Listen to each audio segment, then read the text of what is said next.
মান্নান আর জহির হ্যাঁ মান্নান আর জহির হাইস গাড়ি লয়ে আইছে হ্যাঁ আর লগে 2-3 লয়ে আইছে মোট 5টা না 6টা আসছিল হ্যাঁ কয় আমি যদি হ্যাঁ করে কুত্তা মুত্তা আমি যদি কই হ্যাঁ তাইলে আমার হোটেল আগুন দিয়া জ্বালিয়ে দিব।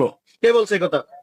জহির আর মান্নান হ্যাঁ আগুন দিয়া জ্বালিয়ে দিব, কবিয়া টবিয়া বাইকা থুইয়া যাইব গিয়া আমার কোন বাপ আছে হ্যাঁ করতে কইতাম। এটা মান্নান নিজে কালকে আইসে আপনার কাছে?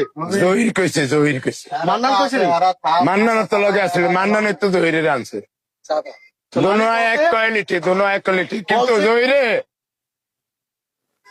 মাল বেচে জহির ঘেরে চিনেন না আপনি? ওই যে কন্টেনার বানায় সুন্দর করে ওলাটা আমি খেয়াল নাই ভাই। মান্নান হচ্ছে নি? শুয়ার বেচে মায়াবরী বেচে আচ্ছা জহির হ্যাঁ হে মায়াবরী বেচে হেইবেরি আঙ্গ এন সিল করাইতে চাইছে এন কয় আপনার এন ক্যামেরার লিগা পুলিশ প্রশাসন আইয়ে না, আপনি এন আমি লোক দেবো আপনি কিছু কয়েন না, তো বদনাম হইব কার?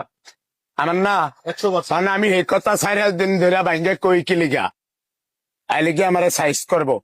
এই জন্য মান্নান আর জহির আপনাকে সরাসরি ওপেন হুমকি দিয়ে গেছে। হ্যাঁ হাইসি গাড়ি লিয়ে আয়া কালা গাড়ি এখন আপনি এটার 11:30 এটার পদক্ষেপ কি নিবেন? আমি থানায় গিয়া সাইজ করে মারলাম আসলে থানায় গিয়ে কি জিডি খাইল করবেন? রাইতে আইসে আজ রাইতে আবার যাবো গিয়া থানা আর কি। গতকাল কি তো আপনি করবেন? হ্যাঁ। বুড়ে ভাই কালকে রাত 11:30 বাজে আইছে, লগে আরো 2-3 আসছিল কালা গাড়ি আইস গাড়ি। আমি আইস গাড়ি ছিলি না, আমি 4 নিচ্ছি।